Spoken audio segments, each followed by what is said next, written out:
कर्जमाफीच्या संदर्भातही आम्ही स्पष्टपणे सांगितलेलं आहे की आम्ही समिती तयार केलेली आहे, त्याचा अहवाल अपेक्षित आहे आणि आम्ही कर्जमाफीच्या संदर्भात जे काही आश्वासन दिलेलं आहे ते उचित वेळी आम्ही पूर्ण करणारच आहोत।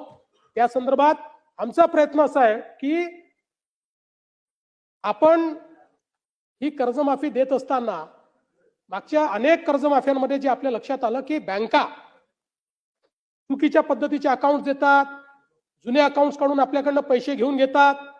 आता आपण ॲग्रीस्टॅक म्हणजे 100% शेतकऱ्यांचं आपण त्या ठिकाणी नोंदणी, त्यांच्या जमिनीची नोंदणी, त्यांच्या सातबाराचा सगळा अहवाल अशा पद्धतीनं आपण एक शेतीचा डिजिटल रेकॉर्ड तयार केलेला आहे।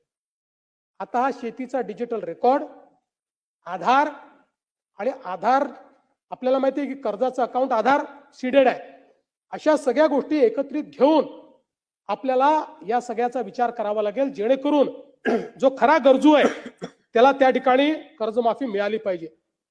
आपल्याला माहिती आहे की मोठ्या प्रमाणात आपण त्या ठिकाणी खरेदी देखील केलेली आहे आणि आता मका खरेदीमध्ये आपलं टार्गेट वाढवून दिलेलं आहे। आपला प्रयत्न आता धान खरेदीची टार्गेट आपण वाढवून घेतो, त्याही संदर्भात आपलं बोलणं चाललेलं आहे।